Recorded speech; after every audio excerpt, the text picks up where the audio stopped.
Brothers and Company voluntarily recalling some of its baked bean products. The recall affects certain 28-ounce cans of Bush's brown sugar hickory baked beans. History does not warn you before it repeats itself. It just empties the shelves. Every crisis this country has faced, from hurricanes to pandemics to ice storms, produced the same grocery store photograph within 48 hours. Bare aisles, empty pegs, apologetic signs, the same 16 items, gone first, every single time. This is not a prediction, this is a pattern. And once you know which items vanish first, you never get caught empty-handed again. Let us get into it. Number 16. Bread. It is always bread. Every single time, in every single emergency, bread clears the shelf before almost anything else. The reason is psychological as much as practical. Bread is comfort. Bread is the food people reach for when they are scared and moving fast and not thinking clearly. A loaf requires no preparation. That simplicity makes it the panic purchase of every demographic simultaneously. The problem with stocking bread as an emergency food is that it fails within days. Commercially sliced bread lasts 5 to 7 days before mold makes it inedible. In an emergency that runs longer than a week, bread bought on day 1 is garbage by day 8. What preppers stock instead is shelf-stable bread alternatives. Hardtack crackers, which last years when kept dry. Pilot bread, the dense cracker used by military and maritime operations for generations. Flour and a manual mill, which allows bread to be produced on demand rather than purchased and watched to spoil. Bread disappears because everyone grabs it first. The smart move is to already have what replaces it. What empties next does so for pure survival logic. And number 15 is gone from the shelf so fast most people arrive to find only an empty hook. Number 15. Bottled water. No item in a grocery store has a clearer crisis demand curve than bottled water. The moment a weather emergency is announced, bottled water moves off the pallet and out the door in hours. The public understanding of water vulnerability has increased significantly since the Flint crisis, since the Texas freeze of 2021, since the series of boil water advisories that have affected major American cities with increasing frequency. People know water is the first real problem. What most people do not know is how to store it effectively before the crisis rather than scrambling for it during. A 1-liter commercial water bottle provides 1/4 of the minimum daily drinking requirement for one adult. A family of 4 buying a flat of 24 1-liter bottles has purchased 6 liters of water. 1.5 days of minimum drinking supply. That is not a buffer. That is a false sense of security. The households that actually maintain water security own food-grade storage containers in 5-gallon to 55-gallon formats, filled in advance, treated with a small amount of unscented bleach, and stored in a cool, dark location. Those households are not at the store fighting over the last flat of plastic bottles. They are home, with water already secured, watching the news. Water empties instantly. What empties almost as fast requires no preparation and no cooking either. And number 14 is the protein shelf that gets stripped bare while people are still reaching past each other. Number 14. Peanut butter. Peanut butter is the emergency food that sells itself. No refrigeration, no cooking, enormous caloric density. Familiar enough that children will eat it without negotiation. Shelf-stable for 1 to 2 years unopened. Every adult in an emergency scenario intuitively understands that peanut butter solves multiple problems at once. That collective intuition clears the shelf within the first wave of panic buying. The 40-ounce jar that was sitting in surplus on Monday is gone by Tuesday afternoon. What remains is the 12-ounce jar at nearly the same price, a worse value that people grab because it is what is left. Stock peanut butter in advance in the largest format available. Buy multiple jars. Rotate them through regular use so nothing expires on the shelf. What disappears alongside it for a completely different reason is number 13. And this one reveals something uncomfortable about how people actually behave when fear takes over. Number 13. Canned soup. Canned soup is not a particularly efficient emergency food. The caloric density is low relative to volume and weight. The sodium content is high. The protein per can is modest. And yet canned soup clears the shelf in every emergency because it represents something more powerful than nutrition. It represents normalcy. Opening a can of familiar soup and heating it on whatever burner is still working is the closest thing to a regular meal that a disrupted household can produce quickly. That psychological value drives purchasing decisions that strict nutrition logic would not. The entire canned soup section moves, not selectively. The familiar brands, the store brands, the varieties nobody ever buys under normal conditions. All of it. What this tells the strategic shopper is that the canned goods aisle is not a place to be shopping during a crisis. It is a place to have already shopped. The household that has 2 cases of varied canned soup already on the shelf is not competing for the last can of chicken noodle at 11 in the morning on the day a storm makes landfall. They are home. Already fed, already calm, already thinking about what happens next week instead of tonight. Canned soup moves on emotional logic. What moves next is pure rational survival math. And number 12 is the item that experienced emergency shoppers target specifically because of one property most people overlook. Number 12. Dried beans and lentils. Here is the item that separates the people who have prepared before from the people who are panicking for the first time. Dried beans and lentils are not glamorous. They are not fast.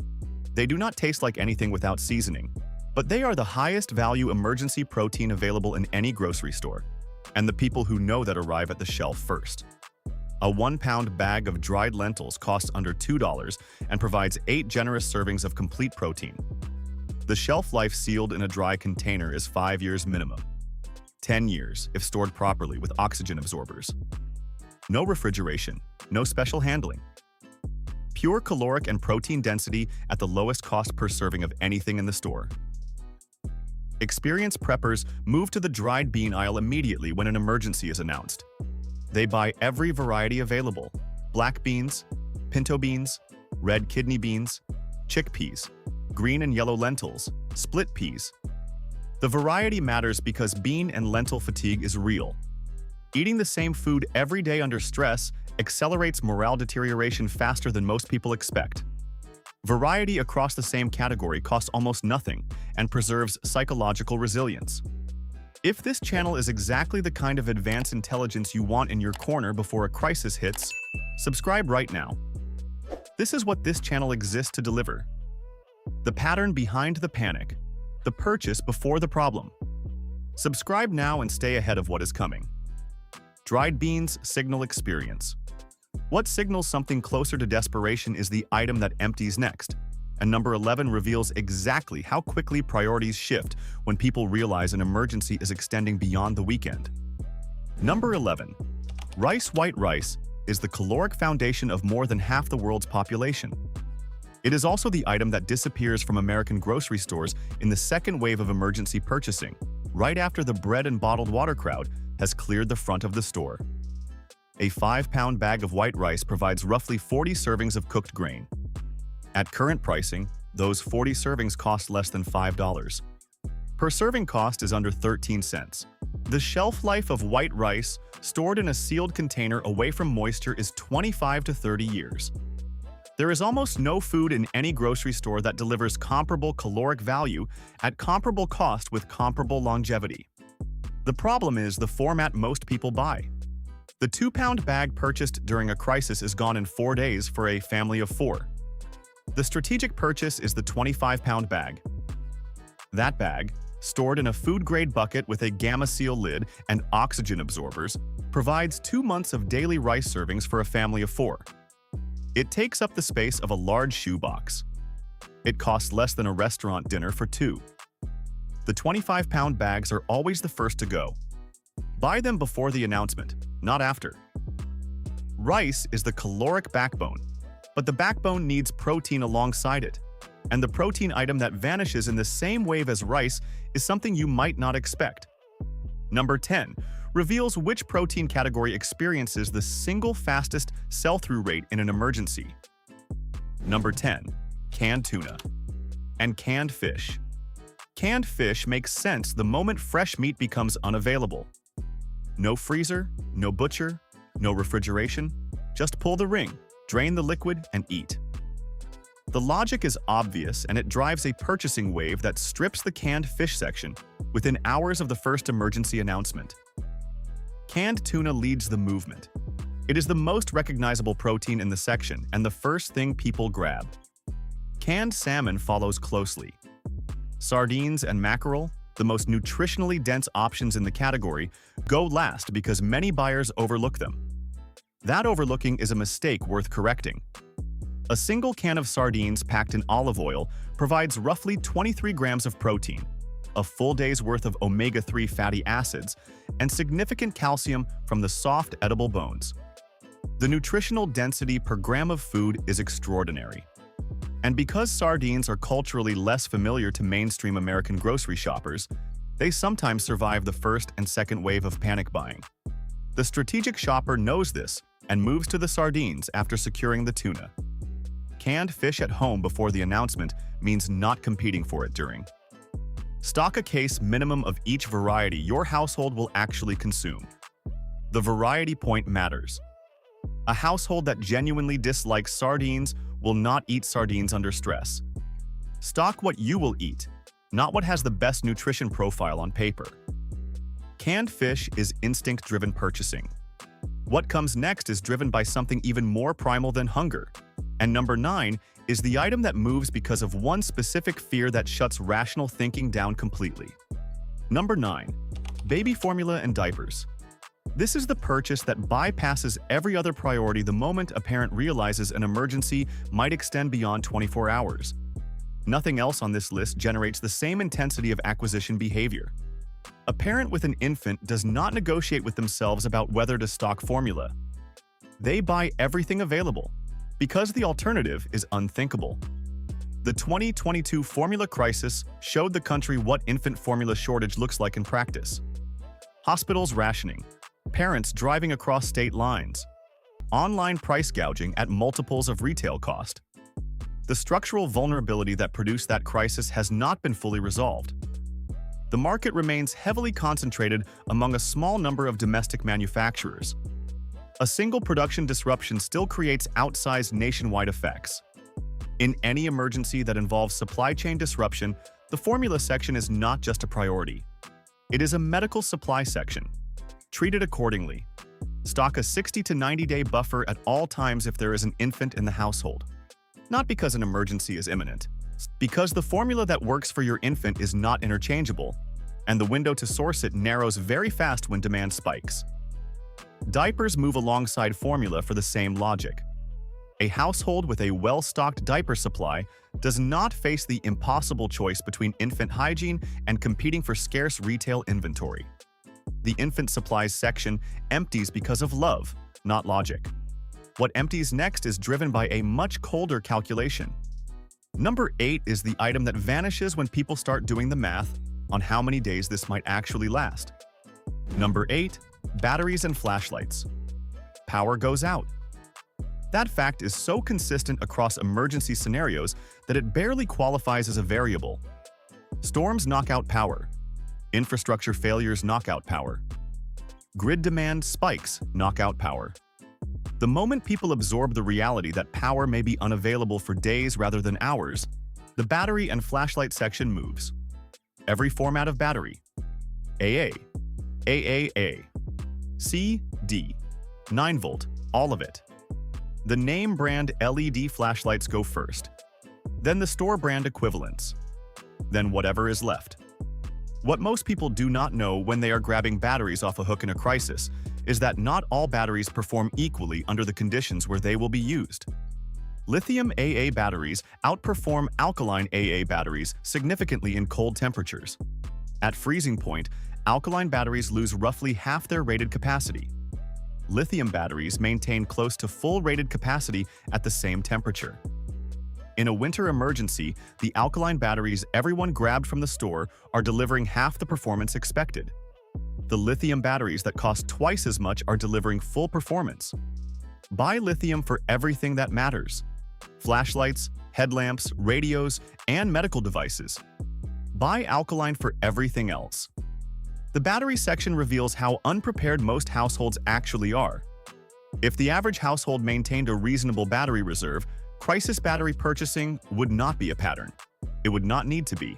Now, if this video is changing how you think about what goes in your pantry and your emergency kit, hit the like button right now. 1 second, one tap. It helps this content reach the households that need it most before the next emergency makes it urgent. Hit the like button now. Batteries power the light. What powers the information stream that tells you what is happening and what to do next is number 7, and this item has a survival function most people never associate with it. Number 7. Portable radios and emergency weather radios. A smartphone lasts 24 hours on a single charge under normal use. Under emergency use with screen brightness up, location services active, and constant news refreshing, it lasts 8 to 12 hours. After that, it is a glass rectangle that does nothing. The communication layer that continues functioning when the phone is dead and the cell tower is overloaded is the battery-powered or hand-crank emergency radio. No AA weather radio broadcasts continuously on dedicated frequencies throughout virtually every emergency scenario. Emergency alert system updates, shelter locations, boil water advisories, infrastructure restoration timelines. All of it reaches a radio that costs $30 and runs on AA batteries for weeks. The hand crank models add a backup charging mechanism requiring nothing but physical effort. Some models include USB ports for phone charging, solar panels for supplemental charging, and built-in LED flashlights. The multifunction models are not gimmicks. In a real emergency where every function serves a real need, the consolidated device reduces the number of separate items requiring separate power sources. Emergency radios move in the second and third wave of crisis purchasing, after bread and water, but before most people have thought through what day 3 looks like. The households that own one already do not need to think about it. They already know what is happening. They are already acting on information instead of rumor. The radio keeps you informed. What keeps you fed when the cooking infrastructure fails is a category most households have in some form, but almost none have configured for multi-day function. Number 6 is already in your kitchen right now, but probably not in the right format. Number 6. Propane and camping stoves. Electric stoves stop working when the power goes out. Gas stoves with electronic ignition stop working when the power goes out. A standard gas stove with a pilot light will function during a power outage but requires manual lighting. And in a scenario where the gas line itself is compromised, which happens in earthquakes, in floods, and in certain severe storm scenarios, the gas stove stops working regardless of its ignition type. The cooking solution that works independently of both the power grid and the gas line is the portable propane camping stove. A 2-burner propane camping stove using 1-pound canisters or a direct connect hose to a 20-pound tank provides full cooking capability anywhere, indoors with ventilation, outdoors, in a garage with a door open. The 1-pound canisters that most people buy during a crisis provide roughly 1 hour of cooking time per canister at medium heat. A family of 4 cooking 3 meals a day for 2 weeks needs significantly more than 1 canister. The strategic purchase is the 20-pound tank with a regulator hose adapter that allows a camping stove to connect directly to a standard propane tank. 20 pounds of propane provides roughly 18 to 20 hours of cooking time. That covers 2 weeks of real cooking for a family of 4 with fuel to spare. Propane camping stoves and canisters move fast in the third wave of emergency purchasing, right after buyers realize that what they stocked requires cooking. Buy the stove and the 20-pound tank now. Do not wait for the announcement. Propane keeps the kitchen functional. What keeps the medicine cabinet functional when resupply is cut off is number 5, and it is the category that causes the most serious downstream consequences when it runs out. Number 5. Over-the-counter medications. Pain relief, fever reduction, anti-diarrheal, antihistamine, antacid. These 5 categories of over-the-counter medication cover the vast majority of health issues that arise in an emergency scenario that does not require hospitalization. They are also the categories that empty from pharmacy shelves and grocery store health aisles within the first day of a serious emergency. The pain reliever section, acetaminophen and ibuprofen specifically, moves first. Pain, fever, and inflammation do not take a break during an emergency. They often increase as physical exertion rises, sleep quality drops, and stress hormones run continuously. A household with a 30-day supply of basic pain and fever medication is a household that can manage the most common physical complaints without competing for scarce retail supply. Anti-diarrheal medication warrants specific emphasis. Gastrointestinal illness is dramatically more common during emergencies than during normal conditions. Water contamination, food handling under compromised conditions, stress-induced digestive disruption, and exposure to new bacterial strains all contribute. Diarrheal illness that would be an inconvenience under normal conditions becomes a serious dehydration threat in a scenario where water is already being carefully rationed. Loperamide, the active ingredient in Imodium, is the specific compound to stock in meaningful quantity. A sealed box of 24 capsules costs under $8 and addresses one of the most common and debilitating emergency health complications. Stock 30-day supplies of each category. Label with purchase dates. Rotate annually. The medication layer costs under $100 to establish and covers the health gap that leaves unprepared households in genuine distress. Medications cover health. What covers the financial gap that opens when electronic payment systems go down is something most households have moved almost entirely away from. Number 4 is the item that becomes universally necessary the moment the card readers stop working. Number 4. Cash. In small denominations, electronic payment fails when the power fails. Card readers require power. Card networks require internet. Internet requires infrastructure that is often among the first things disrupted in a serious emergency. The moment card readers go dark, cash becomes the only transaction medium available, and the specific format of that cash matters as much as the amount. A $50 bill is not useful when a generator-powered gas station is selling fuel at $8 a gallon and does not have change. Small denomination cash, 1s, 5s, 10s, and 20s, is the format that actually functions in a disrupted economy. The ATM, the other source of emergency cash, has the same power dependency problem as the card reader. ATMs require power. ATMs require network connectivity. They are also cleared of cash within hours of an emergency announcement as the public simultaneously arrives at the same realization. Maintain a cash reserve at home in small denominations. The amount depends on household size and anticipated emergency duration. A minimum of $300 to $500 in mixed small bills, stored securely, covers most short to medium emergency transaction needs. This is not hoarding. It is the same logic that kept a cash float in every household before the ubiquity of electronic payment removed the habit. The habit needs to come back. Cash covers transactions. What covers the basic human need for cleanliness and dignity when the water supply is compromised is number 3, and it is a category that most households are chronically understocked on even outside of emergency conditions. Number 3. Hygiene and sanitation. Supplies. Running water is so deeply embedded in daily function that most people do not begin to grasp what its absence means until they are living without it. The hygiene cascade is immediate and significant. No hand washing, no toilet flushing, no shower, no laundry. All of these functions, performed dozens of times daily without conscious thought, stop simultaneously. The sanitation supplies that maintain basic hygiene without running water are a specific and overlooked category. Waterless hand sanitizer at 60% alcohol minimum. Antibacterial wet wipes in sealed multi-pack formats. Dry shampoo for hair hygiene without water. Baby wipes for full-body hygiene when bathing is impossible. Feminine hygiene supplies in a 60-day buffer. Heavy-duty compostable waste bags and kitty litter for sanitation when toilets cannot be flushed. A 5-gallon bucket with a snap-on toilet seat lid. The emergency commode that costs $12 and becomes invaluable in a water outage. These items do not carry the same intuitive urgency as food and water in the first hours of an emergency. They become the most acute practical problem by day 2.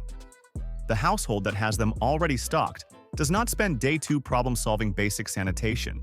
They spend it managing the actual emergency. Hygiene supplies maintain dignity and reduce disease risk simultaneously. What maintains morale when the supply of 2 essential comfort items runs out is number 2, and this one will feel minor until the moment it is not. Number 2. Coffee and comfort beverages. This sounds like a luxury item until you have lived through day 4 of an emergency without it. Coffee, tea, and comfort beverages are not nutrition in any strict sense. They are morale infrastructure. A hot drink produced from familiar ingredients in an unfamiliar and stressful situation creates a psychological anchor that experienced emergency managers take seriously. Military field operations prioritize hot beverages not as a caloric consideration but as a morale one.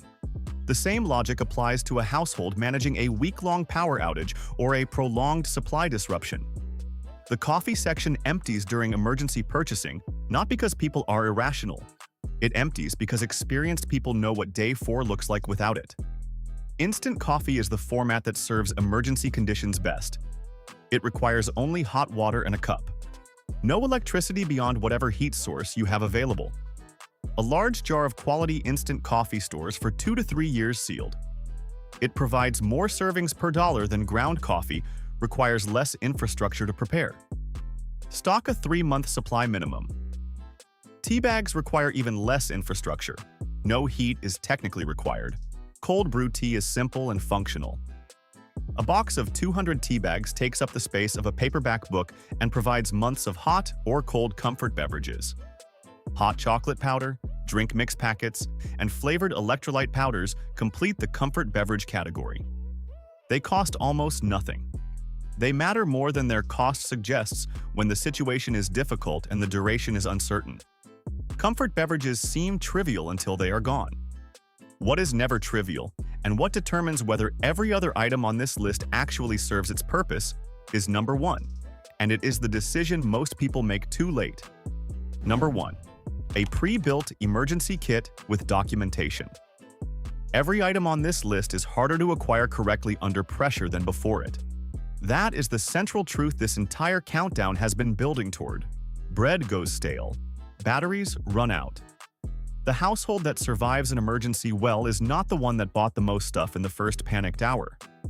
It is the one that built the kit before the emergency, tested it, documented it, and knows how to use every item in it without consulting a phone. A pre-built emergency kit, in its complete form, covers water and filtration. It covers food with a 30-day supply of the items on this list. It covers light with headlamps and rechargeable lanterns. It covers heat with a propane stove and adequate fuel. It covers communication with a battery-powered weather radio and a basic ham radio if the household has invested in licensing.